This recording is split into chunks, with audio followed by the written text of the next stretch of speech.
শয়তানের মিশন হচ্ছে আমাদেরকে হতাশ বানানো। মুমিনের ডিকশনারিতে হতাশা নেই। আমাদের শান্তির ঘুম কেড়ে নিছে এই ডিভাইস। আল্লাহর দেয়া ফিতরাতকে ধ্বংস করার সবচেয়ে জঘন্যতম এই নতুন যে আইডিওলজি, এটা হচ্ছে ট্রান্স। আমাদের বোনদেরকে প্ররোচিত করা হচ্ছে, তাদের সামনে আইডিয়া হাজির করা হচ্ছে যে নারী যত বেশি নগ্ন হতে পারে সে তত বড় সাহসী নারী।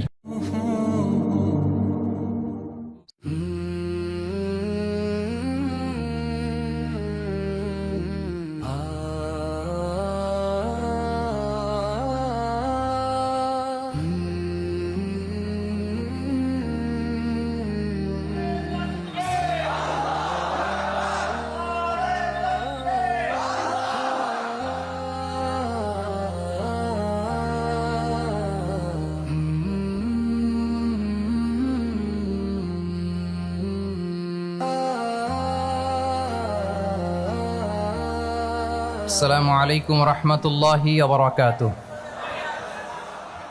নাহমাদুহু ওয়া নুসাল্লি আলা রাসূলিহিল কারীম, আম্মা বা'দু, ফাআউযু বিল্লাহি মিনাশ শাইতানির রাজীম। বিসমিল্লাহির রহমানির রহিম।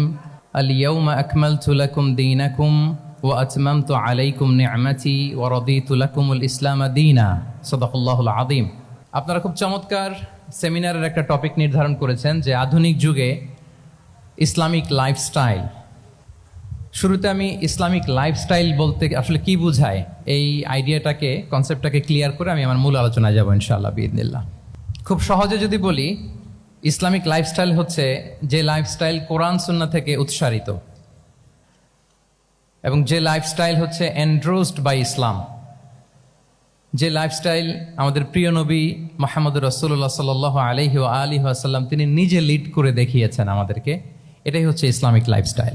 আই রিপিট, যে লাইফস্টাইল কোরআন সুন্নাহ থেকে উৎসারিত, যেই লাইফস্টাইলকে ইসলাম এন্ডোর্সড করে এবং যে লাইফস্টাইল আল্লাহ রাসূল সাল্লাল্লাহু আলাইহি ওয়া আলিহি ওয়াসাল্লাম আমাদেরকে তিনি লিড করে দেখিয়েছেন। এটা একটা কমপ্লিট প্যাকেজ, একটা হোলিস্টিক প্রজেক্ট। এখানে কাটছাট করার সুযোগ নেই, মানে পিক অ্যান্ড চুজ করার সুযোগ নেই। আমার পুরো জীবনটাকেই ইসলামে অনুশাসন দিয়ে যদি আমরা পরিচালিত করি, ইসলামের ছাঁচে যদি সাজাই, সেটা হবে ইসলামিক লাইফস্টাইল। এখানে পিক অ্যান্ড চুজের কোনো সুযোগ নাই। মানে মুসলিম হইলে পার্ট টাইম মুসলিম হওয়া যায় না, ফুল টাইম মুসলিম হইতে হয়। মানে জীবনের প্রতিটা অঙ্গনে ইসলামকে আমাদের প্র্যাকটিস করতে হবে, কারণ আমরা জানি ইসলাম মানে হচ্ছে কমপ্লিট সাবমিশন, হ্যাঁ, to the order of Allah, to the wish of Allah. কোনো যদি কিন্তু তবে ছাড়া আল্লাহর আদেশের সামনে নিজেকে উজাড় করে দেওয়ার নাম হচ্ছে ইসলাম। আই রিপিট, আমি আবারও বলছি, কোনো যদি কিন্তু তবে ছাড়া আল্লাহর অর্ডারের সামনে নিজেকে সঁপে দেওয়ার নাম কি? ইসলাম। সবাই বলুন তো, আল্লাহর আদেশের সামনে কোনো যদি কিন্তু তবে ছাড়া নিজেকে সাবমিট করা, এই সাবমিসিভ অ্যাটিটিউডের নাম কি? সবাই বলুন তো। তাহলে আপনি পিক অ্যান্ড চুজ করতে পারবেন না যে এটা আমার ভাল লাগে, এটা আমার সাথে যায়, সো আমি এটা নিলাম, এটা আমার সাথে যায় না, সো এটা থেকে আমি দূরে থাকলাম। তাইলে এটা ইসলামিক লাইফস্টাইল হলো না। এই কনসেপ্টটা কি ক্লিয়ার সবার কাছে? এটা একটা total package, it's a total project, it's a holistic program. আপনি আপনার সুবিধা মতো এখানে কাটছাট করতে পারবেন না, নিলে পুরোটাই নিতে হবে। তো আমরা অনেকে আবার কাটছাট করি নিজের মন মতো। তাদেরকে উদ্দেশ্য করে আল্লাহ তাআলা বলছেন, আফাতুমিনুনা বিবা'দিল কিতাবি ওয়া তাকফুরুনা বিবা'দ। তোমরা কি আল্লাহর কিতাবের কিছু অংশ মানো আর কিছু অংশ তোমরা অস্বীকার করো? এটা তোমাদের পলিসি? জেনে রেখো, ওয়ার্নিং দিচ্ছেন যে তোমাদের পলিসি যদি এইটা হয়, তাহলে এই দুনিয়াতে আছে তোমাদের জন্য লাঞ্ছনা, আর আখিরাতে তোমাদেরকে শাস্তির মুখোমুখি হতে হবে। তাহলে কাটছাট করার সুযোগ নেই। আমরা যেটা করি, নামাজ, রোজা, হজ, জাকাতের মতো এই যে আনুষ্ঠানিক ইবাদতগুলো, এগুলোতে আমরা ইসলামকে খুব মানি, ইসলামের অনুশাসন মানি। কিন্তু আমাদের ব্যক্তি জীবন, পারিবারিক জীবন, সামাজিক জীবন, আমার ডিলিংসগুলো, আমার ট্রেড, আমার বিজনেস, আমার ব্যবসা, আমার বিয়ে শাদী, আমার বিহেভিয়ার, এগুলোকে অনেক সময় আমরা ইসলামের অনুশাসন অনুযায়ী মানতে চাই না। এগুলোর ক্ষেত্রে আমরা অনেক সময় ইসলামের অনুগামী হই না। এইখানে একটা ঝামেলা রয়ে গেছে আমাদের। কিন্তু মূল কথা হচ্ছে, আপনি ইসলামকে মানলে দ্য টোটাল প্যাকেজ আপনাকে মানতে হবে। এখানে কাটছাট করার কোনো সুযোগ আছে বলেন তো? আওয়াজ করে বলেন, কোন কাটছাটের সুযোগ কি আছে? না, কারণ কমপ্লিট প্যাকেজ, কমপ্লিট প্যাকেজ। জীবনের প্রতিটি অঙ্গনকে ইসলামের অনুশাসন দিয়ে সাজানো, বা জীবনের প্রতিটি অঙ্গনে ইসলামকে অনুশীলন করার নামই হচ্ছে ইসলামিক লাইফস্টাইল। মূলত ইসলামই একটা lifestyle. Islam is not merely a set of beliefs and rituals, rather it's a lifestyle. ইসলাম নিজেই একটা lifestyle that emphasizes justice, spirituality, integrity and modesty. আপনি যদি নিতে চান আপনাকে পুরোটাই নিতে হবে, তাহলে কাটছাট করার সুযোগ নেই। এটা হচ্ছে প্রথম, the first and foremost reminder tonight, যে ইসলাম একটা টোটাল প্যাকেজ, একটা কমপ্লিট প্রোগ্রাম, একটা হোলিস্টিক প্রোগ্রাম। এখানে পিক অ্যান্ড চুজ করতে পারবো না আমরা। আপনি যদি আমাকে ইসলামী লাইফস্টাইলের উপরেই সেমিনারে কথা বলতে বলেন, I must say you have to take the entire package, পুরোটাই আপনাকে নিতে হবে। এই আইডিয়াটা ক্লিয়ার হয়েছে আমাদের সবার কাছে? সবার কাছে ক্লিয়ার তো? তাহলে পিক অ্যান্ড চুজ করবো নাকি? শুনি নাই সবার কাছ থেকে। পিক অ্যান্ড চুজ করা যাবে? কাটছাট করা যাবে? কিছু কিছু রুলস এন্ড রেগুলেশন আমার খুব ভালো লাগে, আমার জন্য খুব সুবিধা হয়, ওইটা নিলাম, বাকিগুলা কাটছাট করে দিলাম।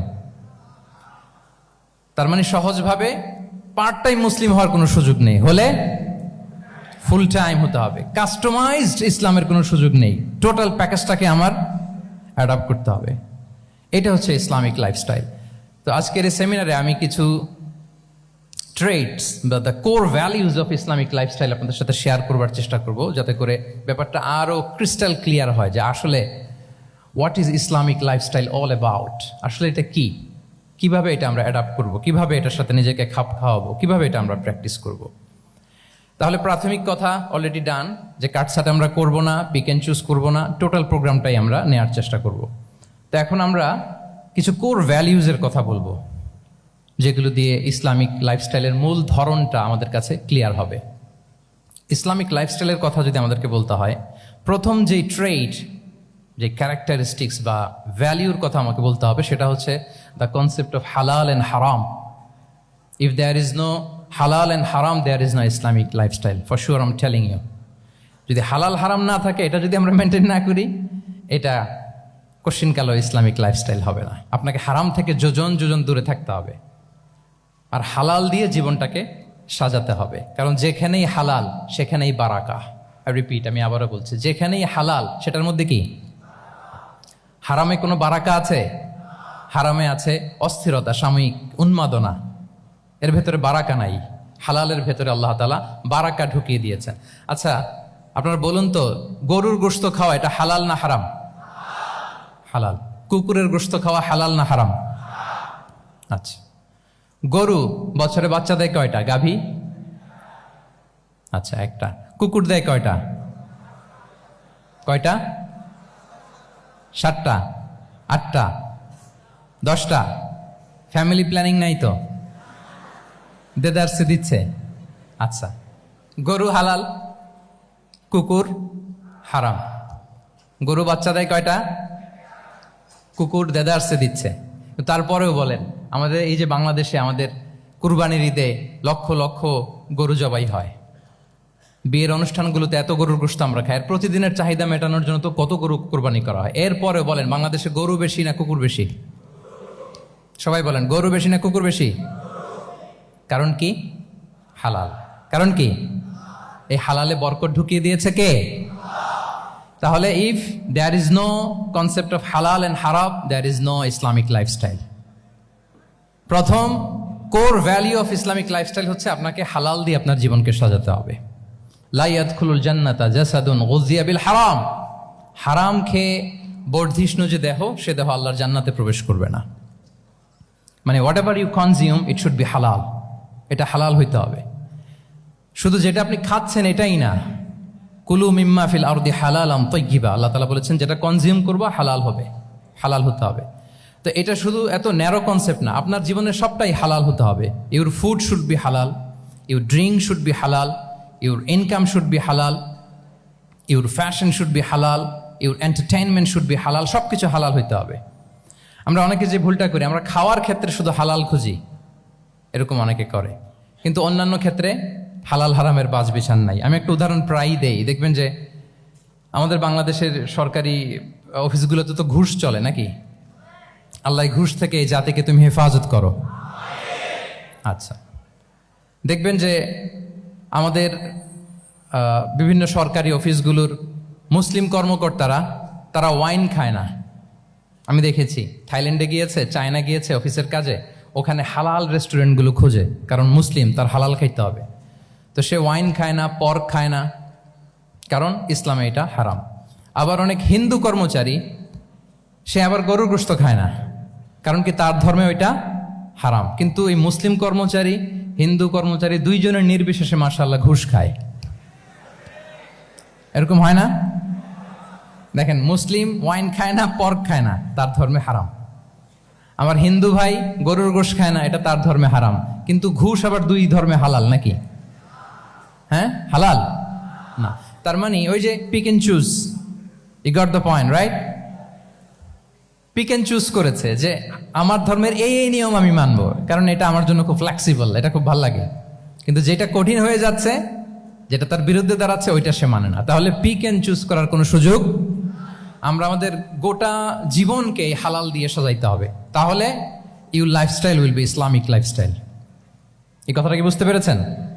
তাহলে ইউর ফুড শুড বি হালাল, ইউর ড্রিঙ্ক শুড বি হালাল, ইউর ফ্যাশন শুড বি হালাল, ইউর ইনকাম শুড বি হালাল, ইউর এন্টারটেনমেন্ট শুড বি হালাল, even your relationship should be halal.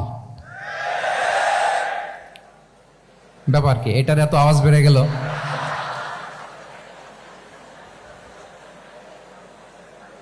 এটা কমন পড়ে গেছে নাকি? আচ্ছা বলেন, হালাল রিলেশনশিপ কোনটা বলেন? এই যে, এই তো আসল জায়গায় হাত দিছি বোধহয়। আমাদের শিক্ষার্থী বন্ধুদের মধ্যে বিবাহিত আছি আমরা? হ্যাঁ, কারা কারা আছি দেখি তো। মাশাআল্লাহ, মাশাআল্লাহ, ঠিক আছে, ঠিক আছে। আমাদের বোনরা উপরে আছেন, মাশাআল্লাহ, অনেকে হাত তুলেছেন, আলহামদুলিল্লাহ। এই তো আমাদের যারা হাত তুলছেন তাদের জন্য একটা তাকবীর দেই আমরা, আল্লাহু আকবার। এই যে আপনারাই বলেছেন, আমার কোনো লিগ্যাল অপিনিয়ন দেওয়ার প্রয়োজন হচ্ছে না, যে হালাল রিলেশনশিপ হচ্ছে বিয়ে। তাহলে বিয়ের বাইরে যদি আমার কোনো রিলেশনশিপ থাকে, হালাল না হারাম? ফতোয়া দিচ্ছে কে? আমি? আপনারাই দিচ্ছেন। বলেন, বিবাহ পরবর্তী কোনো যদি এক্সট্রা ম্যারিটাল রিলেশনশিপ থাকে, এটা ইসলামে হালাল না হারাম? তাইলে pre marriage relationship, after marriage relationship, এটা শরীয়তে হারাম। তো এই হারাম যদি আমি এই হারামের সাথে যদি নিজেকে জুড়ে দেই, তাহলে আমার লাইফস্টাইল এটা ইসলামিক লাইফস্টাইল হতে পারে না।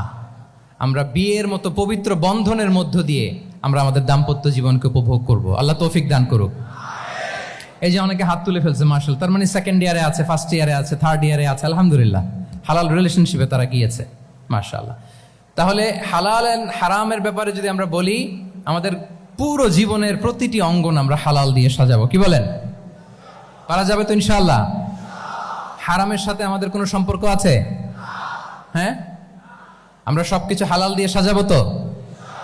হারামকে আমরা না বলে দিব, না, নো। আজকের এই জহির রায়হান মিলনায়তনের এই হলরুম থেকে হারামকে আমরা লাল কার্ড দেখাই দিলাম। কি বলেন? হারামকে আমরা নো বলবো, আওয়াজ করে বলুন, নো। ওকে, নো টু হারাম। তাহলে দ্য কনসেপ্ট অফ হালাল এন্ড হারাম আশা করি আমাদের কাছে ক্লিয়ার। আমরা হালাল দিয়ে নিজেদের জীবনকে সাজাবো, হারামের সাথে আমাদের কোনো সম্পর্ক নাই। তাহলে একটা ট্রেইট আমরা শেয়ার করলাম, একটা কোর ভ্যালু শেয়ার করলাম, যে আমরা যদি হালাল মেনটেন করতে পারি আমাদের জীবনে, এটা হচ্ছে one of the core values of Islamic lifestyle. 2 নম্বর হচ্ছে, ইসলামিক লাইফস্টাইলটা বেসিকলি এটা একটা প্রোডাক্টিভ লাইফস্টাইল। ইসলামী লাইফস্টাইল আমাদেরকে প্রোডাক্টিভ হতে উদ্বুদ্ধ করে। আপনার দিন শুরু হবে অনেক সকালে, প্রোডাক্টিভিটি নিয়ে অনেক লম্বা আলোচনা করা যেতে পারে। আমি ছোট্ট একটা পয়েন্ট যদি আজকের এই হলরুমে শেয়ার করি প্রোডাক্টিভিটি নিয়ে, যে ইসলামিক লাইফস্টাইল হচ্ছে আপনি একেবারে সকাল সকাল আপনার দিন শুরু করবেন। Early to bed and early to rise makes a man healthy wealthy. সবাই তো শিখেছি এটা, যে আগে আগে ঘুমোতে যাও, আগে আগে ঘুম থেকে জাগো, তুমি ধনী হবে, তারপর তুমি প্রজ্ঞাবান হবে, তুমি সুস্বাস্থ্যের অধিকারী হবে। এটা হচ্ছে ইসলামিক লাইফস্টাইলের একটা কোর ভ্যালিউ। সকাল সকাল দিন শুরু করা, মানে সানরাইজের আগে আমার সকাল শুরু হবে। কাজী নজরুলের যে কবিতা, সূর্যি মামা জাগার আগে উঠবো আমি জেগে, পড়েছি আমরা সবাই, কিন্তু হয়তো মানা হয় না। তো এই যে সকাল সকাল ঘুম থেকে ওঠা, এটা যদি আপনার মধ্যে না থাকে, এটা ইসলামিক লাইফস্টাইল হতে পারে না। You must be a morning person. সকাল সকাল উঠতে হবে। আপনার সময় এমনভাবে মেনটেন করবেন আপনি যে সকাল সকাল ফজরের পর থেকে আপনি অ্যাক্টিভ। তার মানে you have to wake up early, you have to sleep early. একজন মর্নিং পারসন যদি না হন, এটা ইসলামিক লাইফস্টাইল হবে না। এর কারণ আল্লাহ রাসূল সাল্লাল্লাহু আলাইহি ওয়া আলিহি ওয়াসাল্লাম আমাদেরকে সকালে জেগে থাকার ব্যাপারে ইন্সপায়ার করেছেন এবং তিনি দোয়া করেছেন এই উম্মার জন্য স্পেশালি, যে এই সময়টা এটা full of baraka, full of blessings. তিনি দোয়া করেছেন আল্লাহুম্মা বারিক লি উম্মতি ফি বুকুরিহা। আল্লাহ এই উম্মতের বুকুরটা মানে সকালের সময়টা, লেটস সে সানরাইজের পরে 3-4 ঘন্টা, এই সময়টাকে আল্লাহ আপনি বরকত দিয়ে ভরে দেন। এই সময়টাতে ঘুমানো যাবে না, এটা হচ্ছে বরকতের সময়। এবং আল্লাহ রাসূল সাল্লাল্লাহু আলাইহি সাল্লাম যদি কোনো সামরিক অভিযান প্রেরণ করতেন, এই টাইমে প্রেরণ করতেন, এই বুকুরের টাইমে। এবং সাহাবারা তাদের কোনো ট্রেড ক্যারাভান, ব্যবসায়িক কাফেলা যখন সেন্ড করতেন, এই টাইমটাতে সেন্ড করতেন, কারণ এই টাইমটাতে বারাকা। তো এখন নিজের সাথে মিলিয়ে নেন যে এই টাইমটাতে আমরা কি করি। আমি জানি না আপনাদের কি অভ্যাস। আমি এসে তো শুনলাম যে জাহাঙ্গীরনগর বিশ্ববিদ্যালয়ে নাকি যতজন শিক্ষার্থী ততজনের জন্য এখানে আবাসনের ব্যবস্থা আছে। বাংলাদেশের কোনো ইউনিভার্সিটিতে নাকি এটা নাই। আলহামদুলিল্লাহ, অসাধারণ প্রিভিলেজ, এখানে অনেক সুন্দর সুযোগ। তো এখন বলেন আপনাদের সকালের রুটিন কি বলেন? ঘুমিয়ে থাকেন না জেগে থাকেন? হ্যাঁ, আচ্ছা, ফজরের পরে আমরা ঘুমাই কারা কারা দেখি? সর্বনাশ। আচ্ছা ঠিক আছে, হাত নামান। আচ্ছা, ফজরের পরে আমরা একটু এক্সারসাইজ করি, পড়াশোনা করতে বসি কারা কারা? মাশাআল্লাহ, আছে কিছু, ঠিক আছে, হাত নামান। এবার 2 বারের 1 বারও যারা হাত তোলেননি তারা হাত তোলেন। আপনারা কি করেন? এইটা এটা হ্যাঁ, ডিভাইস। তো সম্মানিত সুধী মণ্ডলী, আল্লাহুম্মা বারিক লি উম্মতি ফি বুকুরিহা। আপনারা আমাকে এনেছেন ইসলামিক লাইফস্টাইল নিয়ে বলতে, তো আমাকে বলতেই হবে ফজরের পরে ঘুমানো চলবে। প্রথমে আমরা হারামকে না বলে দিলাম, এবার আমরা না করে দিব কোনটাকে? হ্যাঁ, ফজরের পরে আজকে থেকে কোনো ঘুম চলবে। আমি এখানে জবরদস্তি করব না, শুধু আপনাদের সামনে আমি প্রেজেন্ট করছি। যদি সেমিনারের যে টপিক নিয়ে আপনারা শুনতে এসেছেন, এটা যদি আপনি অ্যাডাপ্ট করতে চান, অনুশীলন করতে চান, হ্যাঁ, ফজরের পরে আজকে থেকে কোনো ঘুম চলবে। এই সময়টাতে অনেক বারাকা আছে। তো কি করতে হবে? এটার জন্য আগে আগে ঘুমোতে হবে। কি বলেন? অনেকে ফজরের এই বরকতময় সময়টা তারা ঘুমাতে ঘুমাতে মিস করে। এর কারণ দেরিতে ঘুমোতে যাওয়া। আগে আগে ঘুমানোর অভ্যাস করতে হবে। কিন্তু আগে তো ঘুম আসে না, তাই না? এই যে ডিভাইস আমাদেরকে ঘুমাতে দেয় না, আমাদের শান্তির ঘুম কেড়ে নিছে এই ডিভাইস। এই ডিভাইস অ্যাডিকশন, স্ক্রিন আসক্তি, এই স্ক্রিন আসক্তি আমাদের শান্তির ঘুমকে কি করেছে? কেড়ে নিয়েছে। আল্লাহ তাআলা রাতকে বানিয়েছেন ঘুমের জন্য। ওয়াজআলনাল লাইলা লিবাসা। লিবাস মানে আবরণ। আমি রাতকে বানিয়েছি পোশাকের মতো আবরণ করে, যে আবরণ রাত্রিবেলা নিঝুম নিঝুম নিস্তব্ধ অন্ধকার দিয়ে ছেয়ে দেয়। ফলে মেলাটিন নামে একটা হরমোন নিঃসরিত হয়, আমাদের ঘুম ঘুম ভাব আসে। ঘুমের জন্য আল্লাহ তৈরি করেছেন রাতকে।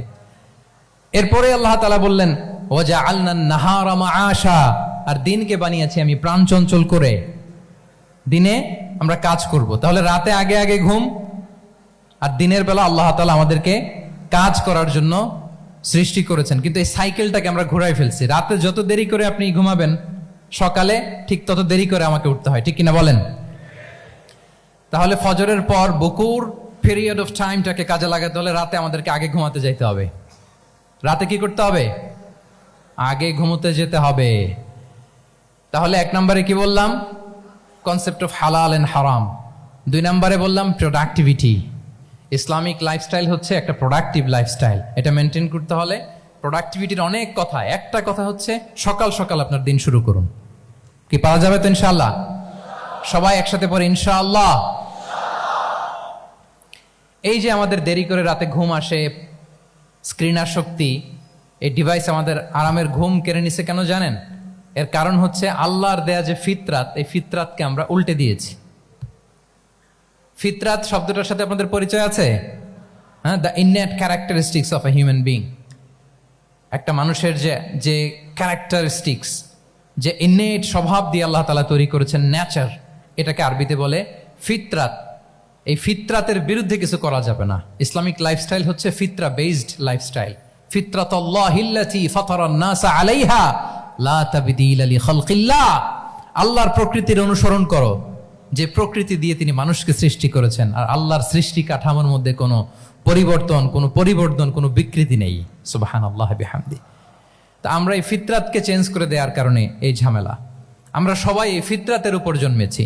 কুল্লু মাউলুদিন ইউলাদু আলাল ফিতরা ফাআবাওয়াহু ইউহাউবিদানি আও ইউনাসসিরানি আও ইউমাজ্জিসানি। প্রতিটি নিউ বর্ন বেবি তারা ফিতরাতের উপর জন্মায়, মানে নবজাতক সন্তান ইসলামের উপর জন্মায়।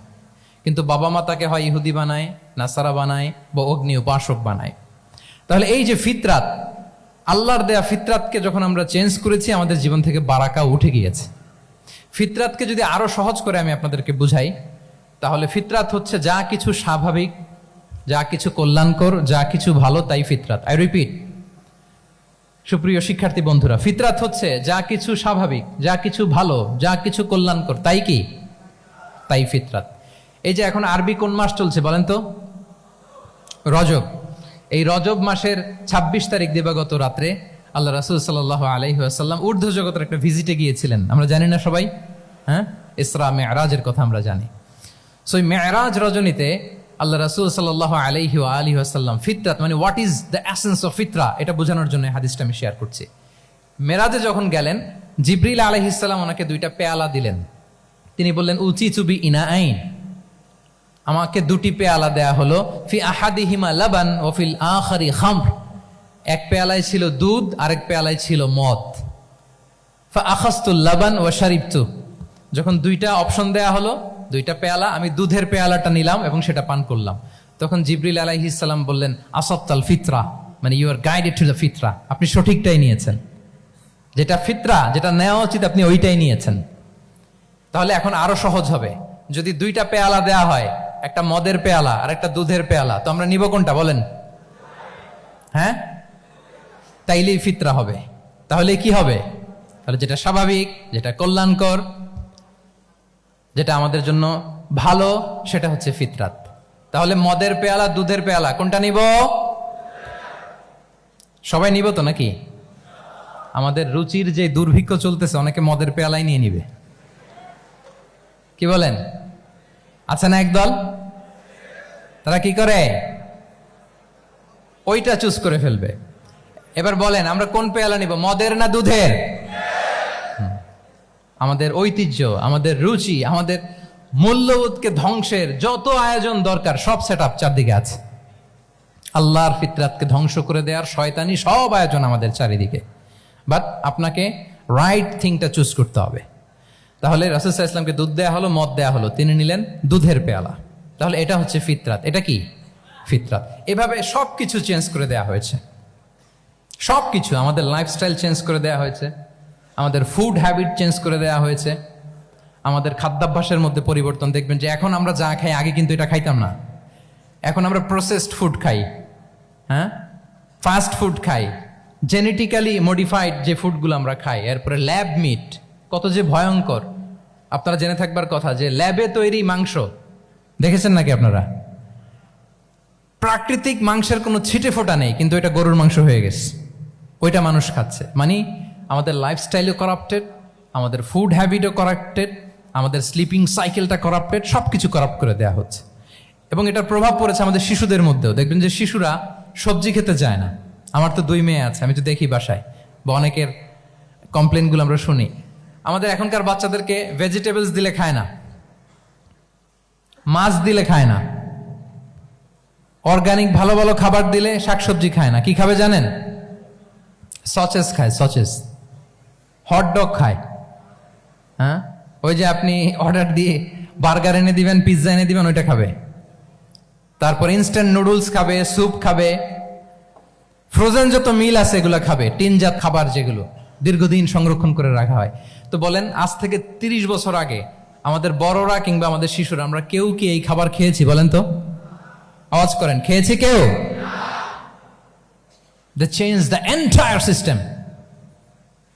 কেন আমরা ইসলামিক লাইফস্টাইল নিয়ে কথা বলছি এখন? কারণ আমাদের পুরো সিস্টেমটাই, আমাদের পুরো ফিতরাতটাই ওরা চেঞ্জ করে দিয়েছে। তারপর ডিভাইস ছাড়া বাচ্চারা খেতে চায় না, কার্টুন দেখে দেখে খাওয়াতে হয় ওদের। কি বলেন? আচ্ছা বলেন তো, আজ থেকে 30 বছর পেছনে ব্যাক টু দ্য হিস্ট্রিতে যদি আমরা যাই, 70-এর দশকে, 80-র দশকে বাংলাদেশের কোনো একটা গ্রামের কথা, একটা পল্লীর কথা আপনি একটু চিন্তা করেন তো।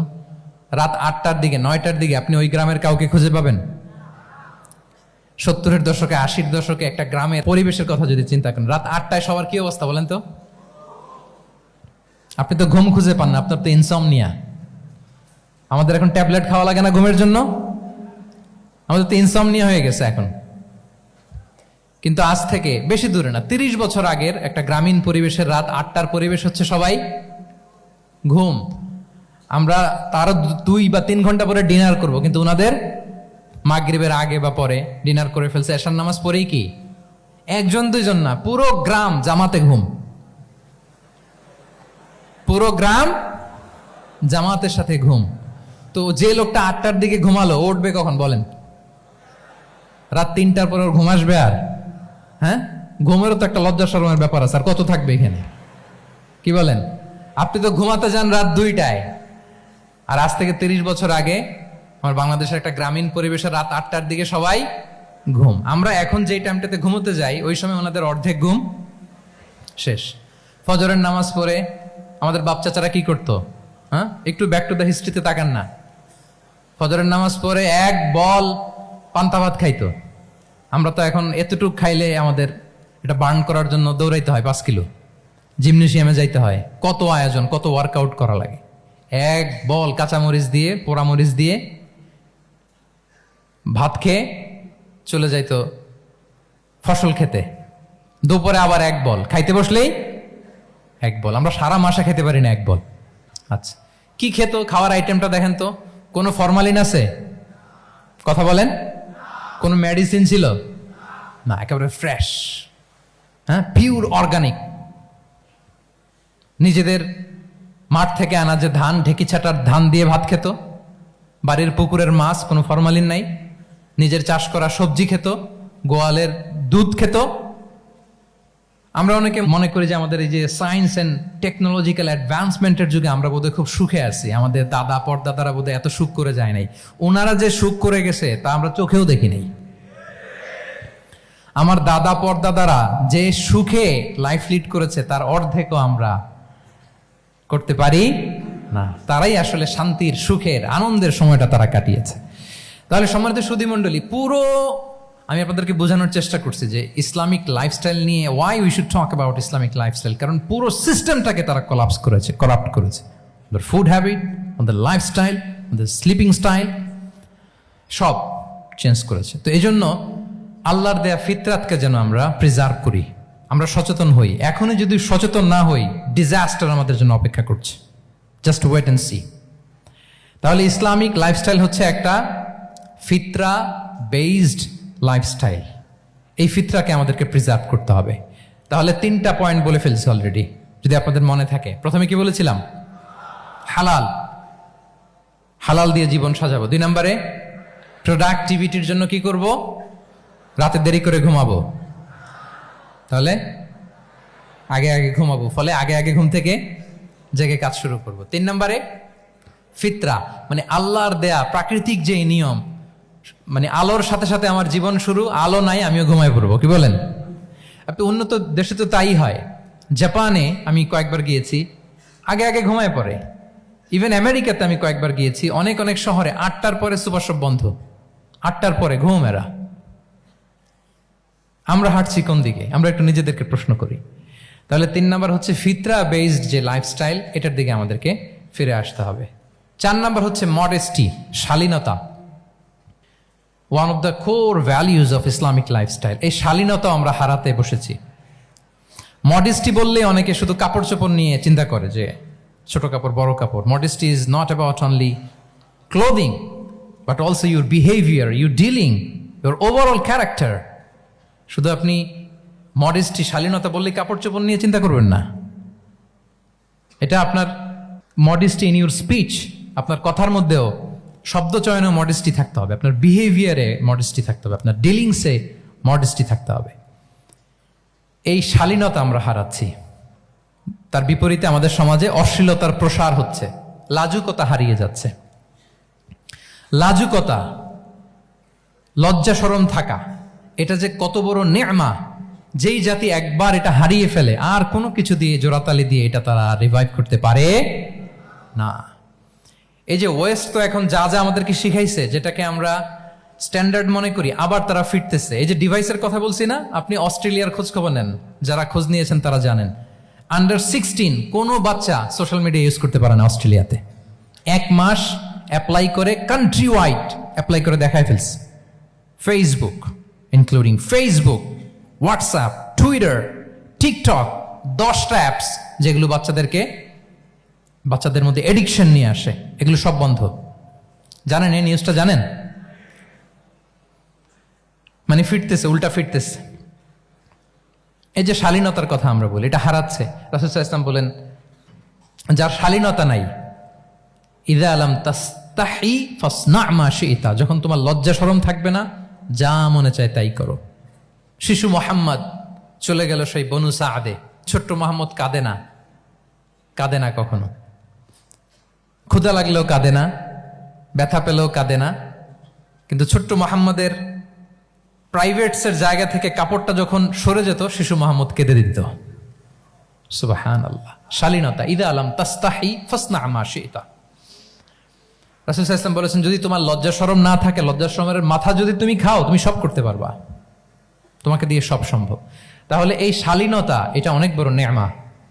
সম্মানিত বন্ধুরা, আজকে দিনকে দিন আমাদের সমাজ থেকে শালীনতা হারিয়ে যাচ্ছে, লাজুকতা হারিয়ে যাচ্ছে। নারী পুরুষ উভয় দিক থেকে, বিশেষ করে আমাদের বোনদেরকে টার্গেট করা হয়েছে। নারীদেরকে, আমাদের বোনদেরকে, তাদেরকে প্ররোচিত করা হচ্ছে, তাদের সামনে আইডিয়া হাজির করা হচ্ছে যে নারী যত বেশি নগ্ন হতে পারে, সে তত বড় সাহসী নারী। বলেন, আমাদের সমাজে পত্রপত্রিকা আপনারা দেখেন না এটা? যে নারী নিজেকে যত এক্সপোজ করবে, সে তত বড় কি সাহসী নারী, এই তকমা তাকে দেয়া হচ্ছে। এটা টোটাল কমপ্লিট শয়তানের একটা মিশন।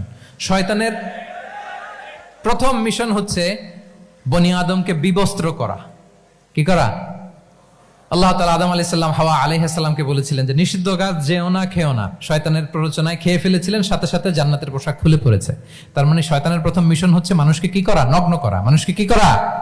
নগ্ন করা। তাহলে আমাদের বোনদেরকে এমন ভাবে তাদের সামনে উপস্থাপন করা হচ্ছে, প্ররোচিত করা হচ্ছে, এবং বলা হচ্ছে নগ্নতার পথে যে বেশি হাঁটে সে নাকি তত সাহসী নারী। নাউযুবিল্লাহি মিন যালিক। তাহলে এই যে মানব জাতিকে বস্ত্রহীন করা, এটা শয়তানের একটা মিশন। তার বিপরীতে ইসলাম নারীকে সম্মান দিয়েছে, সম্মান করেছে। যে ঘরে প্রথমে কন্যা জন্মায়, খায়রুকুম মান বুখিরা বিল উনসা, সে ঘরটাকে আল্লাহ তাআলা বরকতময় করে দেয়। 2 সন্তান তো 2 জান্নাতের দরজা ওপেন। 2 কন্যা সন্তান, 3 কন্যা সন্তান তো 3টা জান্নাতের দরজা ওপেন। সুবহানাল্লাহ। স্ত্রী হয়ে যখন ঘরে যাবে, যে ব্যক্তি তার স্ত্রীর কাছে সেরা, পরিবারের কাছে সেরা, সে সবার কাছে সেরা, সে আল্লাহর কাছে সেরা। সুবহানাল্লাহ। এবং কোন মা যদি সন্তান জন্ম দিতে যে মারা যায়, কিয়ামতের দিন আল্লাহ তাআলা ওই মাকে শহীদদের কাতারে দাঁড় করাবেন। আর যদি সেফলি সন্তান ভূমিষ্ঠ হয়, আল্লাহ বলে মায়ের পায়ের নিচে ওই সন্তানের বেহেশত। সুবহানাল্লাহ। কিভাবে নারীর স্টেটাস, মর্যাদাকে ইসলাম বাড়িয়েছে। এবং এই যে ইসলাম যে নারীকে যে ভিআইপি হিসেবে কনসিডার করে, হ্যাঁ, ইসলামের দেয়া নারীর ড্রেস কোড নিয়ে আমাদের অনেকের কত কথা, কত ক্রিটিক। এটা কেন করে? কারণ Islam consider women as a queen. ইসলাম তো নারীকে রানী হিসেবে কনসিডার করে। কি হিসেবে বলেন? আচ্ছা বলেন, যে কুইন হবে, যে রানী হবে, তার একটা স্পেশাল ড্রেস কোড থাকবে না? তার একটা স্পেশাল প্রোটোকল থাকবে না? রানীর সাথে কি যা মনে চায় তা করা যায়, দেখা করা যায়, তার কাছে যাওয়া যায়? আল্লাহু আকবার। কারণ ইসলাম চায় নারীদের জন্য পৃথিবীটা নিরাপদ হোক।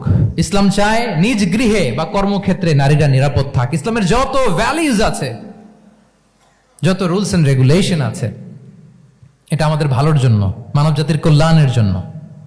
তাহলে এই অশ্লীলতা থেকে আমাদের যোজন যোজন দূরে থাকতে হবে। If you talk about Islamic lifestyle, আমাদেরকে শালীনতা, মডেস্টি ফিরিয়ে আনতে হবে। You have to maintain modesty. আমি যদি আরো ডিপে যাই, দেখেন এই যে প্রত্যেকের হাতে এক একটা করে পর্ন হাব হয়ে গেছে এখন, হয়েছে না? পর্নোগ্রাফির সয়লাভ, বিকৃত যৌনাচারের সয়লাভ। এখন নতুন নামে, নতুন মোড়কে, এলজিবিটি আমাদের সমাজে নানা মোড়কে আমাদের সামনে উপস্থাপন করা হচ্ছে। শুনেছেন না এগুলো? আপনারা নাম শুনেছেন? এই যে ট্রান্স, নাম শুনছেন না? নিজের দেহ কাটাকাটি করে দিব্যি পুরুষ, 4 সন্তানের বাবা, এখন হঠাৎ করে বলে যে আমি মনে মনে নারী, তো সোসাইটি যেন আমাকে নারী স্বীকৃতি দেয়। বায়োলজিক্যালি দিব্যি নারী, 3 সন্তানের মা, এখন বলে যে এখন আমি মনে মনে ভাবতেছি পুরুষ, তো আমাকে পুরুষ হিসেবে তুমি কনসিডার করো। আল্লাহর দেয়া ফিতরাত, এই যে বলছি উল্টায় ফেলতেছে, এই ফিতরাতকে ধ্বংস করার সবচেয়ে জঘন্যতম এই নতুন যেটা বাজারজাত করা হচ্ছে যে আইডিওলজি, এটা হচ্ছে ট্রান্সজেন্ডারিজম। অধিকারের মোড়কে, তাও আসতেছে কিভাবে, কিসের মোড়কে বলেন তো? রাইটস এর কথা বলে, যেটা একটা রাইটস। এজন্য সম্মানিত সুধীমণ্ডলী, শালীনতার কোনো বিকল্প নেই। If you want to take care of yourself, if you want to take care of your family, your society, you have to maintain modesty. কোনো বিকল্প নেই, সাবধান হইতে হবে আমাদেরকে। তাহলে 4 নম্বরে কি? শালীনতা, মডেস্টি। শালীনতা হচ্ছে ইসলামিক লাইফস্টাইলের ভূষণ। এখন পরিকল্পিতভাবে এই শালীনতার কবর রচনা করা হচ্ছে আমাদের সমাজে। আপনারা কি রাগ করতেছেন? কথা ক্লিয়ারলি বুঝতে পারতেছেন? আমি যদি রয়ে সয়ে কথা বলি তা বুঝতে পারবেন আপনারা? ক্লিয়ারলি মেসেজগুলো আমি আপনাদের সামনে পৌঁছে দিচ্ছি। তাহলে কয়টা গেল? 4টা। হালাল, প্রোডাক্টিভিটি, প্রিজার্ভিং ফিতরা, এন্ড ফাইনালি মডেস্টি। 4টা কাভার। 5 নম্বরে হচ্ছে ইসলামিক লাইফস্টাইল যদি আমরা মেনটেন করি, we must have to be optimistic, hopeful, আশাবাদী হইতে হবে। মুমিনের ডিকশনারিতে হতাশা নেই। আমরা হতাশ হই না, আমরা নিরাশ হই না, আমরা ভরসা রাখি এক মহান সত্তার উপর। আওয়াজ করে বলুন, তিনি কে? শয়তানের মিশন হচ্ছে আমাদেরকে হতাশ বানানো। আমি স্টেজে ওঠার আগে সম্মানিত স্যার বলতেছিলেন যে আপনি একটু আশাবাদী করবেন আমাদের নারী শিক্ষার্থীদের ব্যাপারে, আমাদের ছেলে শিক্ষার্থীদের ব্যাপারে। কয়েকটা ইস্যু স্যার বললেন যে কিছু ফ্রাস্ট্রেশন তাদের মধ্যে কাজ করে। আজকে আপনাদের ডিকশনারি থেকে ফ্রাস্ট্রেশনকে একেবারে অমিট করে দিয়ে যাব। বলেন, বিশ্বাসীদের ডিকশনারিতে হতাশা বলে কোনো শব্দ আছে? ফ্রাস্ট্রেশন আছে? কারণ শয়তানের মিশন হচ্ছে আমাদেরকে হতাশ বানানো। কি বানানো? শয়তান আমাদেরকে আশাবাদী করতে চায় না, সে চায় আমরা যেন হতাশ হই। আমি ভুল করেছি, পাপ করেছি, অন্যায় করেছি, তো শয়তান সেই পাপের সাগরে আমাকে হাবুডুবু খাওয়াতে চায়, বলে আর অনেক ভুল হয়ে গেছে, অনেক দূর তুই চলে এসেছিস, আর আল্লাহ তোকে ক্ষমা করবে না, থাক এখানেই থাক, করতে থাক। এরকম শয়তান টেম্পটেশন দেয়, প্রভোকেশন করে। কিন্তু শয়তান জানে না যে আল্লাহর রহমতের দরিয়া কত বড়। শয়তানের মিশন হচ্ছে আমাদেরকে হতাশ বানানো, আর আল্লাহর বাণী আমাদের হৃদয়ে আশা জাগায়, আশাবাদী করে তোলে। আল্লাহর এই কিতাবের, কোরআনের প্রতিটি আয়াতে পরতে পরতে পাবেন আপনি মোটিভেশন, ইন্সপিরেশন। আল্লাহু আকবার। লা তাহজান ইন্নাল্লাহা মা'ানা। মনকে তুমি বুঝিয়ে বলো আল্লাহ আছেন আমার সাথে। জাহাঙ্গীরনগর বিশ্ববিদ্যালয়ের আমার সুপ্রিয় শিক্ষার্থী বন্ধুরা, এই বাক্যটি নিজের জীবনের জন্য, নিজের জীবনের সাথে সেট করে নেন। মনকে তুমি বুঝিয়ে বলো আল্লাহ আছেন আমার সাথে। বিপদে আপদে, আমাদের লাইফে আপস এন্ড ডাউনস থাকে, সব মুহূর্তে আমরা এই কথাটা খেয়াল করব যে কেউ যদি আমাকে হেল্প করার জন্য নাও থাকে, এক মহান সত্তা আছে। তিনি কে? আল্লাহ রাসূল সাল্লাল্লাহু আলাইহি ওয়াসাল্লাম, আবু বকর রাদিয়াল্লাহু তাআলা আনহু গারে সাউরে হিজরতের রাতে লুকিয়ে আছেন। কুরাইশরা খুঁজতেছে, আবু বকর রাদিয়াল্লাহু তাআলা আনহু তটস্থ, না জানি ধরা পড়ে যাই। তিনি বলছেন, কুরাইশরা আমাদের এত পাশ দিয়ে যাচ্ছে, একটু মাথা নিচু করলে দেখে ফেলবে আমাদের। রাসূল সাল্লাল্লাহু আলাইহি ওয়াসাল্লাম বললেন যে ভয় পেও না। আবু বকর, তুমি কি ভেবেছো আমরা এখানে গুহাতে 2 জন? না না, এই গুহায় আমরা 2 জন নই, আমাদের সাথে একজন মহান সত্তা আছে। তিনি কে? আমরা 3 জন এখানে। লা তাহজান ইন্নাল্লাহা মা'ানা। ভয় পেও না, হতাশ হয়ো না, নিশ্চয় আল্লাহ আমাদের সাথে আছেন। আল্লাহ তাআলা সরাসরি কথাটাকে কোরআনে কোট করেছেন যে লা তাহজান ইন্নাল্লাহা মা'ানা। তাহলে সুপ্রিয় বন্ধুরা, এই বাক্যটা আমাদের খেয়াল রাখতে হবে যাদের মধ্যে ফ্রাস্ট্রেশন কাজ করে, যে মনকে তুমি বুঝিয়ে বলো কে আছেন আমার সাথে? আল্লাহ আছেন আমার সাথে। এরকম কোরআনের পরতে পরতে অনেক আয়াত পাবেন। লা তাইয়াসু মির রাউহিল্লাহ ইন্নাহু লা ইয়াইয়াসু মির রাউহিল্লাহি ইল্লাল কওমুল কাফিরুন। আল্লাহর রহম থেকে নিরাশ হয়ো না। কাফিররা ছাড়া কেউ আল্লাহর রহম থেকে নিরাশ হয়। আমি আপনি আমাদের জীবনে কত ভুল করেছি, কত অন্যায় করেছি, কতটাই বা পাপ করেছি। মনে রাখবেন, আমাদের পাপ যত বড় হোক, আল্লাহর রহমতের দরিয়া তার চাইতেও বড়। ইন্না মা'আল উসরি ইউসরা ফাইন্না মা'আল উসরি ইউসরা, and verily with every hardship there is an ease. প্রত্যেক কষ্টের পরেই থাকে স্বস্তি। এই বাক্যগুলো কি আপনাকে মোটিভেশন দেয় না? এই কথাগুলো কি আপনাকে চাঙ্গা করে না? আপনার জীবনে ইন্সপিরেশন হয়ে আসে না এই কথাগুলো? ওয়ালা তাহিনু ওয়ালা তাহজানু ওয়া আনতুমুল আ'লাউনা ইন কুনতুম মুমিনিন। চিন্তা করো না, হতাশ হয়ো না, তোমাদেরই বিজয় হবে যদি তোমরা মুমিন হও। আল্লাহু আকবার। তাহলে আপস এন্ড ডাউনস থাকবে, এবং মুমিন জীবনে তো হতাশা থাকবেই না। কারণ আমার জীবনে যদি কোনো কষ্টের ঘটনা ঘটে, এটার জন্য আমি রিওয়ার্ড পাবো। আমি যদি অসুস্থ হই, আমার প্রত্যেক অসুস্থতার কারণে আমার পাপ মোচন হয়। সুবহানাল্লাহ পড়েন। আপনার জ্বর হয়েছে, এই জ্বরের কারণে আল্লাহ আপনার গুনাহ মাফ করবেন। আপনি ব্যথা পেয়েছেন, অসুস্থ হয়েছেন, আল্লাহ তাআলা গুনাহ মাফ করে দিবে। তাহলে হতাশার কোনো সুযোগ আছে বলেন? না। মুমিন জীবনে হতাশার কোনো সুযোগ নেই। রাসূল সাল্লাল্লাহু আলাইহি ওয়াসাল্লাম বলেন, মা ইউসিবুল মুসলিমা মিন নাসাব ওয়ালা ওয়াসাব ওয়ালা হাম্মিন ওয়ালা হুজনিন ওয়ালা আযান ওয়ালা গাম্মিন হাত্তা শাওকাতি ইউশাকুহা ইল্লা কাফারাল্লাহু বিহা মিন খাতায়া।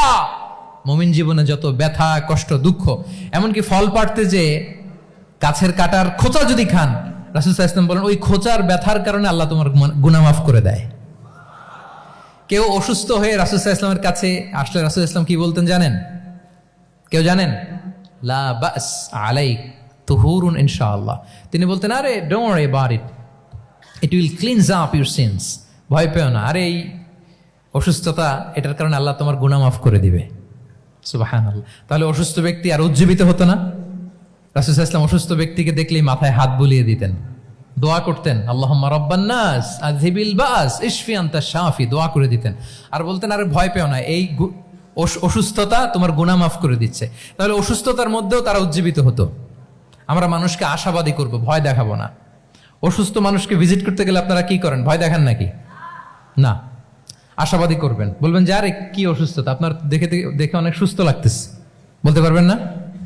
কিন্তু আমরা কি করি? কেউ অসুস্থ হইলে ওই অসুস্থতায় সবচেয়ে কষ্ট পেয়ে যে মারা গেছে তার হিস্ট্রি বলা শুরু করি। এরকম করে না অনেকে? ধরেন যে একজন ক্যান্সারের পেশেন্টকে দেখতে গেছেন, এইবার যে আপনার কোন খালা ক্যান্সারে কিভাবে ধুকে ধুকে মরছিল, ওই হিস্ট্রি আপনি বয়ান দিতে শুরু করছেন। বেচারা বাঁচবে? যা একটু সুস্থ ছিল ওইটাও তো অসুস্থ বানাই দিচ্ছেন। কি বলেন? তাহলে ইসলাম আমাদেরকে আশাবাদী করে। প্রিয় ভাই এবং বোনেরা, কি করে? আশাবাদী করে। আমরা যদি আমাদের কোনো প্রিয়জনকে হারাই, আমরা আশাবাদী হয়েই হারাই, কারণ তাকে আমি চিরকালের জন্য হারাচ্ছি না। আপনি আপনার আব্বাকে হারাচ্ছেন, তো কি হয়েছে? বাপ হারায় তো কাঁদবে নাস্তিক। কি বলেন? নাস্তিকদের তো মরার পরে নাকি আর কিছু নাই। হ্যাঁ, দেখবেন আপনাদের সামনে সামনে অনেক কিছু বলে যে কিছু নাই, যা দেখি না, বিশ্বাস করি না। একা একা যখন মৃত্যুর পরে কি হবে চিন্তা করে ওর দম বন্ধ হয়ে আসে। ইসলাম মানুষকে আশাবাদী করে। দেখেন আমরা কত দূর দেখি, কত দূর ভাবি। আমার দাদা মারা গেছে, এটা আমার কোনো টেনশনেরই কারণ না, কারণ আমি সবসময় ভাবি আমার দাদাকে আমি ওপারে যেয়ে পাবো। আমার আব্বাকে আমি হারিয়েছি, তো ওপারে পাবো।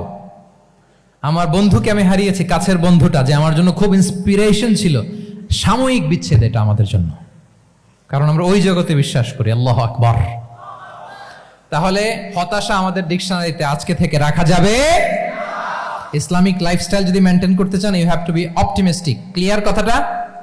আচ্ছা, এরপরে গ্রেটফুলনেস, 6 নাম্বার। গ্রেটফুলনেস, আপনাকে কৃতজ্ঞ হইতে হবে, শুকরগুজার হইতে হবে। আমরা অনেকে কমপ্লেইন করি খুব বেশি, না এটা ভুল। সম্মানিত সুধী মণ্ডলী, be grateful with what you have. যা আছে এটা নিয়ে শুকরগুজার হন, আপনার জীবনটাকে আল্লাহ সুন্দর করবে। তাহলে কমপ্লেইন করব না, আমরা শুকরগুজার হব। রাসূল সাল্লাল্লাহু আলাইহি ওয়াসাল্লাম বলেছেন, তোমার চেয়ে যে খারাপ অবস্থানে আছে তার দিকে তাকাও, যে ভালো আছে তার দিকে তাকিও না। হ্যাঁ, যে ভালো আছে তার মতো আপনি হওয়ার চেষ্টা করবেন। আপনার গোল থাকবে। I am not talking about the goals and plans, your plan and goal should be bigger and bigger.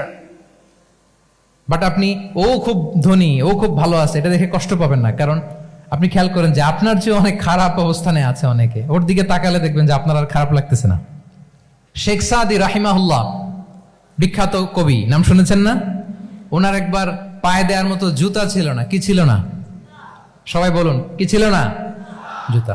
তো উনি একবার রাস্তা দিয়ে হাঁটতেছেন, হঠাৎ দেখেন এক লোকের দুইটা পাই নাই। কি নাই? শুকরগুজার হলেন, চিৎকার করে বললেন আলহামদুলিল্লাহ, যে আল্লাহ অনেক ভালো আছি, আমার জুতা নাই এজন্য মন খারাপ, ওর তো পাই নাই। হ্যাঁ, এজন্য বেঁচে যে আছি এজন্যই আলহামদুলিল্লাহ। লা ইন শাকারতুম লা আযীদান্নাকুম ওয়া লা ইন কাফারতুম ইন্না আযাবি লাশাদীদ। আল্লাহ বলেন, যদি শুকরিয়া করো, শুকরগুজার হও, আমি আল্লাহ নিয়ামত বাড়িয়ে দেব। যদি নাশুকরি করো, জেনে রাখো আমার শাস্তি কঠিন। তাহলে বেঁচে যে আছি এজন্যই কি পড়া উচিত? জাহাঙ্গীরনগর বিশ্ববিদ্যালয়, আওয়াজ করেন, বেঁচে যে আছি এজন্য কি পড়বো? আপনি যে অবস্থানে থেকে খুশি না, ভাল লাগে না আপনার, যে হায় রে আমি তো লুজার, আমার কিচ্ছু নাই, আপনার এই অবস্থানে পৌঁছাটা অনেকের জন্য স্বপ্ন। মানে যেটা পেয়ে আপনি হ্যাপি না, অতটুকু হইতে পারাটা অনেকের কি স্বপ্ন। আপনাকে যদি জিজ্ঞেস করি, ভাই কি চান, কি লাগবে বলেন, কি চান? তা আপনি বলবেন যে শেখ আমি ধনী হইতে চাই, আমার একটা ব্রাইট ক্যারিয়ার চাই, আমি টাকা চাই, আমি খ্যাতি চাই, আমি ক্ষমতা চাই, এটা চাই। কত যে চাওয়ার ফিরিস্তি আমাদের। আপনি একটু একটা ক্যান্সার হসপিটালে জানতো, ক্যান্সারের 3rd স্টেজে চলে আসছে, ধুকে ধুকে লাস্ট স্টেজে চলে আসছে। আপনার তো অনেক কিছু চাই, আপনি ওকে একটু জিজ্ঞেস করেন যে ভাই আপনি কি চান? ও টাকা চায় না? ক্যান্সারের রোগী টাকা চাবে? খ্যাতি চাবে? ব্রাইট ক্যারিয়ার চায়? সে কি চায় বলেন তো একটু? সে একটু বাঁচতে চায়। যে ভাই তুমি কি চাও? বলবে আমি কিছু চাই না, একটু বাঁচতে চাই। বার্ন ইউনিটে যদি কখনো যাওয়ার সুযোগ হয়, দেখবেন যে চিৎকার করে তারা, এত কষ্ট, এই দহনের কারণে এত কষ্ট, তারা চিৎকার করতে থাকে হসপিটালকে কাঁপিয়ে। আপনি ওকে একটু জিজ্ঞেস করবেন, ভাই কি চাও? বলেন তোর চাওয়াটা কি? ও শুধু বাঁচতে চায়, কিন্তু ওই বেঁচে থাকা নিয়ে তো আমাদের কোনো ফিলিংসই নাই। আমরা যে বেঁচে আছি এটা যে শুকরগুজার হওয়ার অনেক বড় একটা কারণ, আমরা এরকম করে ভাবিই না। এজন্য সুপ্রিয় সুধী মণ্ডলী, আমরা যে বেঁচে আছি এজন্য আলহামদুলিল্লাহ। শুধু বেঁচে থাকার কারণে আমরা কি পড়বো? তাহলে গ্রেটফুলনেস, আপনি যদি ইসলামিক লাইফস্টাইলে নিজেকে অভ্যস্ত করতে চান, আপনার যেমনি অপটিমিস্টিক হইতে হবে, এট দ্য সেম টাইম আপনাকে কি হইতে হবে? গ্রেটফুল হইতে হবে। 7 নম্বরে তাওয়াক্কুল। Put your trust on Allah, because only He can help you, only He can protect you. And when you put your trust on Allah, you are in a divine shield. আপনি যখন আল্লাহর উপর নিজেকে ন্যস্ত করেন, আপনি একটা ডিভাইন, একটা প্রোটেকশনের ভেতরে থাকেন। বিশ্বাসীরা কি করে? আল্লাহর উপর ভরসা করে। কি করে? কার উপর? তদবিরের উপর, লবিং এর উপর, মামা চাচা? তাহলে আল্লাহর উপর ভরসা হবে। কার উপর? ফাইদা আযামতা ফাতাওয়াক্কাল আলাল্লাহ, আল্লাহর উপর ভরসা করব। এমনকি ঘর থেকে বের হওয়ার সময় রাসূল সাল্লাল্লাহু আলাইহি ওয়াসাল্লাম আমাদেরকে বলেছেন আল্লাহর উপর তাওয়াক্কুল করো। আমরা কি দোয়া পড়ি বলেন তো ঘর থেকে বের হয়ে? বিসমিল্লাহি তাওয়াক্কালতু আলাল্লাহ। এই তাওয়াক্কুল নিয়ে আমাদের অনেক মিসকনসেপশন আছে। আমাদের মধ্যে একটা প্রবণতা আছে, অনেকে বলে যে যা হবে হবে, আল্লাহ ভরসা। বলে যে যা হবে হবে, কি ভরসা? কথা বলতে হবে তো আমার সাথে। আপনার কি বোরিং হচ্ছেন? ওরে আল্লাহ, অনেক রাত হয়ে গেছে, তো শেষ করে দেই তাহলে। আর কয়েক মিনিটের মধ্যে শেষ করবো ইনশাআল্লাহ। তাহলে অনেকের মধ্যে একটা প্রবণতা আছে, তারা বলে যে যা হয়েছে হয়েছে, কি ভরসা? যা করে আল্লাহ, আল্লাহ ভরসা। এটা it's not the concept of তাওয়াক্কুল। এটা তাওয়াক্কুল নয়। ইসলামে তাওয়াক্কুল is always at the second step. The first step is your effort. প্রথমে আপনি চেষ্টা করবেন, এরপরে আপনি আল্লাহর উপর তাওয়াক্কুল করুন। কিছু না করে যদি বলেন আমি আল্লাহ ভরসা, এটা আল্লাহ ভরসা হয়েছে? এটা আপনার মন গড়া একটা কথা হয়েছে, কিন্তু এটা তাওয়াক্কুল হয়? আমাদের অনেকে অলসতা, অকর্মণ্যতা, অপারগতা, হীনমন্যতা, এগুলোর তাওয়াক্কুল বানায় ফেলাইছে। হাত গুটায় বসে থাকবে, কাজ করবে না, অলস, আর বলে কি আল্লাহ ভরসা। রিজিকের মালিক আল্লাহ, কিছু করবে না আর বলে আল্লাহ ভরসা। প্রিয় ভাইরা, রাসূল সাল্লাল্লাহু আলাইহি ওয়াসাল্লাম তিনি অলসতা, অকর্মণ্যতা, হীনমন্যতা, কাপুরুষতা, ভীরুতা এগুলো থেকে আল্লাহর কাছে পানাহ চেয়েছেন। নিজের সাধ্যের সবটুকুন তিনি করেছেন, তারপরে আল্লাহ ভরসা করেছেন। এবং পাখিকে ইসলামে তাওয়াক্কুলের মডেল বানানো হয়েছে। রাসূল সাল্লাল্লাহু আলাইহি ওয়াসাল্লাম বলেন, লাউ আন্নাকুম তাতাওয়াক্কালুনা আলাল্লাহি হাক্কা তাওয়াক্কুলিহি লা রাযাকাকুম কামা ইয়ারযুকুত তুয়ুর তাগদু খিমাসান ওয়া তারুহু বিতানান। মানে তোমরা যদি পাখির মতো তাওয়াক্কুল করো, তাহলে পাখিকে আল্লাহ যেমন রিজিক দেয় তোমাদেরকেও রিজিক দিবে। পাখি কি করে বলেন তো? প্রতিদিন সকালবেলায় ওর ঘরের ভিতরে বসে বলে যে আল্লাহ ভরসা, বলে বরঞ্চ কি করে সে সকাল সকাল কিচির মিচির রবে দিক দিগন্ত মাতিয়ে সে বের হয়ে যায়, সারাদিন ঘুরতে থাকে। তাহলে খালি পেটে সকালবেলায় পাখিগুলো বের হয়ে যায়, আকাশে বাতাসে ছুটে বেড়ায়, আর বিকেল বেলায় ওদর পূর্তি করে প্রতিটা পাখিকে তার নিড়ে ফিরিয়ে দেয় কে? আপনারা তো বোঝা অনেক সহজ। আপনাদের জাহাঙ্গীরনগর এটা তো নাকি পাখিদের অভয়ারণ্য শুনলাম, আমি কখনো আসা হয়নি, আমার দিনের বেলা আসা দরকার ছিল, তাহলে আপনাদের ক্যাম্পাস বিউটি আমি দেখতে পেতাম। তো পাখি কিন্তু বসে থাকে না, সকালে কি করে? খালি পেটে পাখিগুলো বেরিয়ে যায়, ওরা ওদের রোল প্লে করে, চেষ্টা করে, এরপরে বিকেলবেলা ওদর পূর্তি করে তাদেরকে নিড়ে ফিরিয়ে দেয় কে? তাহলে পাখিকে তাওয়াক্কুলের মডেল বানানো হয়েছে। আপনি হাত গুটিয়ে বসে থেকে বললেন আল্লাহ ভরসা, এটা হয়েছে না। আপনি আপনার সর্বোচ্চটুকুন চেষ্টা করবেন, সব করার পরে এরপরে আপনি বলবেন আল্লাহ ভরসা। তাহলে তাওয়াক্কুল হলো প্রথমে যে কোনো জিনিস অ্যাচিভ করার জন্য পরিকল্পনা করা, তারপর সে পরিকল্পনা বাস্তবায়নের উপায় বের করা, তারপর বিভিন্ন উপায় উপকরণের সাহায্য নিয়ে সেটা অ্যাচিভ করার জন্য প্রাণান্তকর প্রচেষ্টা চালিয়ে যাওয়া, অবশেষে ফলাফলের জন্য কার উপর নির্ভর করা। দিস ইজ কল্ড তাওয়াক্কুল। এখন আমি কিছুই করলাম না, বললাম যে যা করে আল্লাহ, তাওয়াক্কুল হয়েছে তো না? আমাদের সমাজে দুইটা ধারণা। কেউ কেউ বলে আরে আমি তো সব করব, তাওয়াক্কুলের দরকার কি? Absolutely wrong. আবার অনেকে মনে করে আল্লাহই সব করে দিবে, এটাও absolutely wrong. The concept of Islam is in between this two extreme lines. এই দুইটার মাঝখানে হচ্ছে তাওয়াক্কুল। তাহলে তাওয়াক্কুলের মেকানিজম হচ্ছে আমার সাধ্যের সবটুকুন আমি করব, তারপরে আল্লাহ সাহায্য আসবে, সেজন্য আমি তাওয়াক্কুল করব। আপনারা মুসা আলাইহিস সালামের ঘটনা জানেন। উনি যখন বনি ইসরায়েলকে নিয়ে লোহিত সাগরের সামনে আসলেন, ফেরাউন তার সৈন্য নিয়ে ধাওয়া করলো, আল্লাহ তাআলা সাথে সাথে কি রাস্তা বানাই দিলেন নাকি? সাগরের মাঝখানে না। আল্লাহ বললেন আনিদ্রিব বিআসাকাল বাহর, লাঠি দিয়ে একটা বাড়ি মারো সাগরে।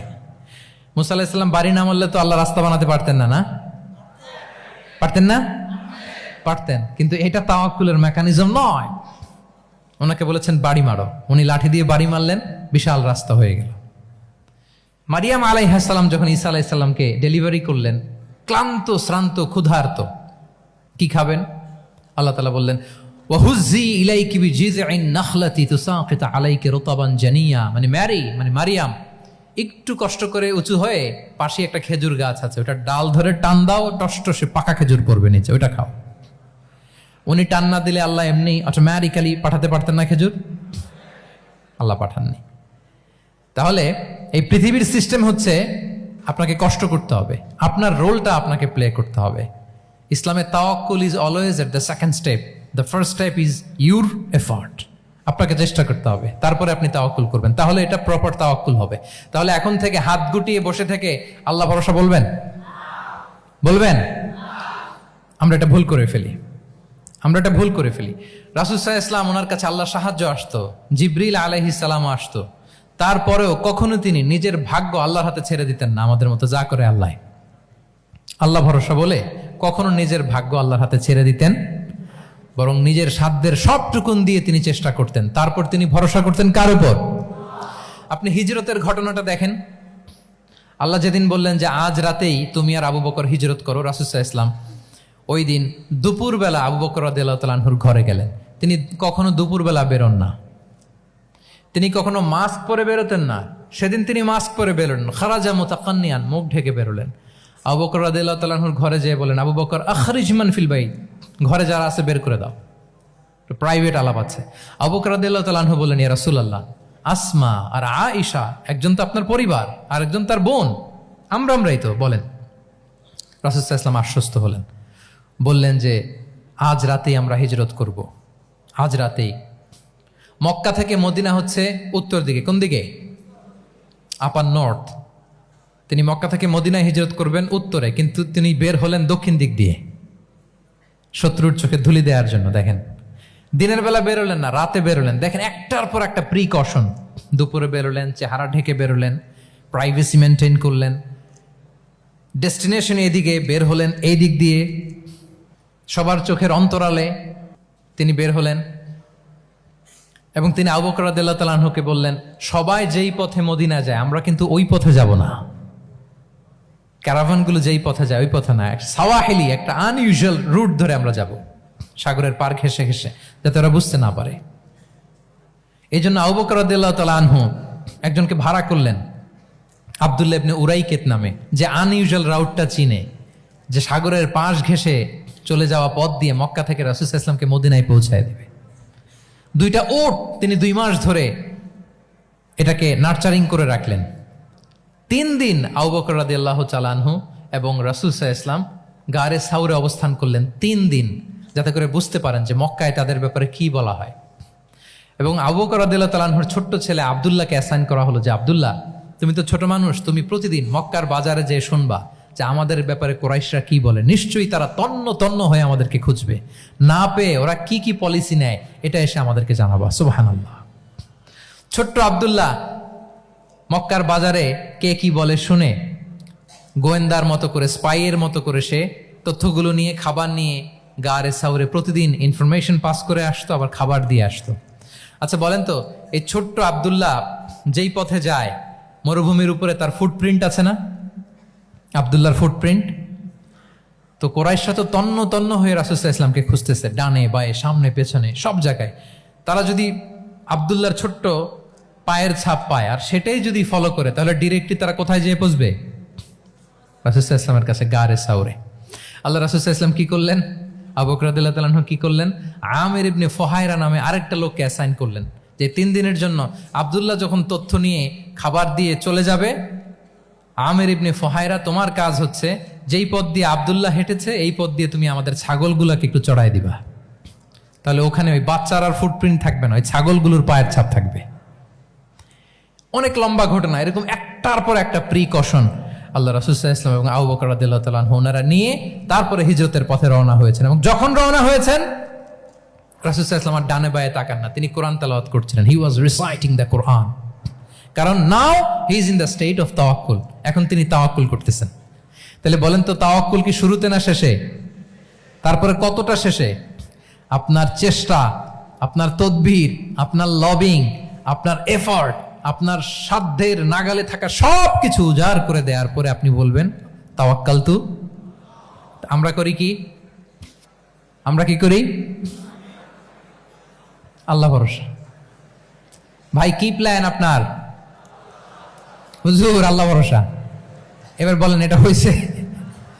এটা কি আসলে দ্য প্রপার কনসেপ্ট অফ তাওয়াক্কুল হয়েছে প্রিয় ভাই এবং বোনেরা? হয় নাই। কারণ তাওয়াক্কুল is always at the second step. The first step is your effort. আপনি আপনার সাধ্যের সবটুকু করবেন, তারপর কি করবেন? ক্লিয়ার? সব শেষ। কথা হচ্ছে, আপনি যদি ইসলামিক লাইফস্টাইল মেনটেন করতে চান, আপনাকে উম্মাহ সেন্ট্রিক অ্যাটিটিউডের অধিকারী হইতে হবে। উম্মাহ সেন্ট্রিক। আমাদের মুসলিম উম্মাহ একটা দুঃখী উম্মাহ, নেতৃত্বহীন উম্মাহ, বলিষ্ঠ নেতৃত্বের অভাবে এদিক থেকে লাথি মারলে আমরা এদিকে যাই, এদিক থেকে মারলে এদিকে যাই। শুধু একটা স্ট্রং লিডারশিপের অভাব, ঠিক কিনা বলেন? এই যে আমাদের রোহিঙ্গা ভাইয়েরা 1 মিলিয়ন আসছে, 10 লাখ, এখন বোধহয় 2 মিলিয়ন প্লাস হয়ে গেছে বা 3 মিলিয়ন হয়ে গেছে। আমি গত মাসে গিয়েছিলাম রোহিঙ্গা ক্যাম্পে দেখার জন্য তাদের কি অবস্থা। এমন মানবতার জীবনযাপন তারা করতেছে। ধর্মে তারা কোন ধর্মের বলেন তো? আমাদের ভাই, আমাদের বোনেরা, তাদের কোনো সলিউশন নাই। কাশ্মীরের ভাই বোনদের কি অবস্থা দেখেন তো। আর গাজার অবস্থা নাই বা বললাম। পাখির মতো গুলি করে মারা হয়েছে, মসজিদ ধ্বংস করা হয়েছে, এমনকি খ্রিস্টানদের গির্জা ধ্বংস করা হয়েছে। একটা লিডারশিপের, একটা স্ট্রং লিডারশিপের অভাবে আজকে আমাদের এই অবস্থা। এজন্য আপনি যদি ইসলামিক লাইফস্টাইলের কথা বলেন, অফকোর্স আপনাকে উম্মাহ সেন্ট্রিক মেন্টালিটির হতে হবে। এই দুঃখী উম্মাকে নিয়ে আপনার প্রজেক্ট থাকতে হবে। আমরা আমাদের নিজেদের শক্তি, সম্ভাবনা, ঐতিহ্য এগুলো একেবারে ভুলতে বসেছি। আমরা যে যোদ্ধা ছিলাম, আমরা যে বিজয়ী ছিলাম, আমরা বেমালুম ভুলেই গিয়েছি। জ্ঞান বিজ্ঞানে একসময় আমরা লিড দিয়েছি, ঠিক কিনা বলেন? আমাদের জাবির ইবনে হাইয়ান ছিল, আমাদের আল বিরুনি ছিল, আমাদের আল ইদ্রিসি ছিল, আমাদের আল ফারাবি ছিল। এই নলেজ এখন ওয়েস্টে ট্রান্সফার হয়েছে, সেই নলেজ আবার ট্রান্সফার হয়ে আমাদের করতলগত একদিন হবে ইনশাআল্লাহ। তো এই প্রজেক্ট তো আমাদের নাই, একদিন যে আমাদের হাতে আসবে, হুজুর আল্লাহ ভরসা নাকি? শুধু আল্লাহ ভরসা বলে বসে থাকলে হবে? সেলফ সেন্টার্ড হওয়া যাবে না, উম্মাহ সেন্ট্রিক আমাদেরকে হইতে হবে। উম্মার জন্য আপনার হৃদয়ে একটা দরদ থাকতে হবে, অন্যের জন্য কাজ করার একটা মেন্টালিটি আমাদের গ্রো করতে হবে। যারা অন্যের জন্য করে তারা জানে যে এটাতে কি সুখ, কি মজা। আপনি অন্যকে দান করে দেখেন, একটা সুখানুভূতি আপনার মধ্যে কাজ করবে। এবং রাসূল সাল্লাল্লাহু আলাইহি ওয়াসাল্লাম বলেন, আল্লাহু ফি আউনিল আবদি মা দামাল আবদু ফি আউনি আখিহি। আল্লাহ তাআলা ততক্ষণ পর্যন্ত বান্দার সাহায্যে থাকে, ওই বান্দার, যতক্ষণ পর্যন্ত এই বান্দা তার ভাইয়ের সাহায্যে থাকে। এজন্য আমাদের প্রতিটি কাজে, পদক্ষেপে আমাদের নির্যাতিত ভাইয়েরা যেন তারা আমাদের চিন্তায় থাকে, তারা যেন আমাদের দোয়ায় থাকে, আমাদের সহযোগিতায় থাকে, এবং উম্মার জাগরণে যেন নিবেদিত হয় আমাদের সকল এফোর্ট, সকল প্রজেক্ট, সকল প্রচেষ্টা। কি পারা যাবে কিনা বলেন? উম্মার জন্য এরকম স্যাক্রিফাইসিং মেন্টালিটি আমাদের থাকার দরকার আছে না নাই বলেন? তাহলে উম্মাহ সেন্ট্রিক মেন্টালিটি আমাদের করতে হবে সম্মানিত সুধী মণ্ডলী। তাহলে ইসলামিক লাইফস্টাইল নিয়ে যদি আমরা কথা বলি, আমাদের উম্মাহ সেন্ট্রিক হওয়ার কোনো বিকল্প নাই। আমি যদি পুরো আলোচনার সামারি করি, তাহলে বলতে হবে, শুরুতে আমি যেটা বলেছিলাম যে এখানে পিক অ্যান্ড চুজ করে ইসলামিক লাইফস্টাইল অ্যাডাপ্ট করার আমাদের কোনো সুযোগ, মনে আছে যে কথা দিয়ে শুরু করেছিলাম? পিক অ্যান্ড চুজ করা যাবে মন মতো না, পুরোটাই মানতে হবে। এবং 8টা, মোস্ট লাইকলি 8টা core values of Islamic lifestyle আমি আপনাদের সাথে শেয়ার করেছি। একটু যদি রিকল করি, 1 নম্বরে কি বলেছিলাম বলেন তো? হালাল, হালাল মেনটেন করতে হবে, হারামের সাথে আমাদের কোনো সম্পর্ক। 2 নম্বরে প্রোডাক্টিভিটি। 3 নম্বরে ফিতরা বেসড লাইফস্টাইল হতে হবে। 4 নম্বরে মডেস্টি। 5 নম্বরে হতাশ হওয়া যাবে না, মনকে তুমি বুঝিয়ে বলো আল্লাহ আছেন আমার সাথে, অপটিমিজম। তারপরে আল্লাহর উপর ভরসা করা, গ্রেটফুলনেস। 7 নম্বরে কোনো কিছু না করে, হ্যাঁ, সব কিছু করার পরে, মাশাআল্লাহ, অ্যাবসলিউটলি রাইট আনসার। সব কিছু আমার সাধ্যের সবটুকুন করার পরে কি করব? কার উপর তাওয়াক্কুল করব, এবং আমরা উম্মাহ সেন্ট্রিক চিন্তা লালন করব, উম্মাহ কেন্দ্রিক। পারা যাবে তো?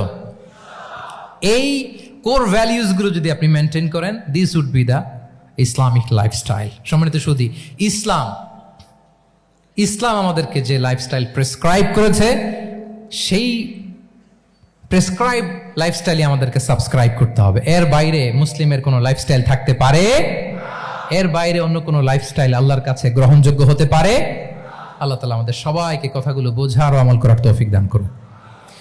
সম্মানিত সুধী মণ্ডলী, আমি আবারও পাঠশালাকে শুকরিয়া জানাই, বিশ্ববিদ্যালয় কর্তৃপক্ষকে শুকরিয়া জানাই, এবং দীর্ঘ 1 ঘন্টারও বেশি সময় ধরে আপনারা যারা এই লম্বা আধুনিক যুগে ইসলামিক লাইফস্টাইল শিরোনামের এই সেমিনারে অংশগ্রহণ করলেন, আপনাদের সবাইকে আবারও প্রাণ ঢালার শুভেচ্ছা এবং অভিনন্দন জানিয়ে আমার আলোচনা এখানেই আমি শেষ করছি।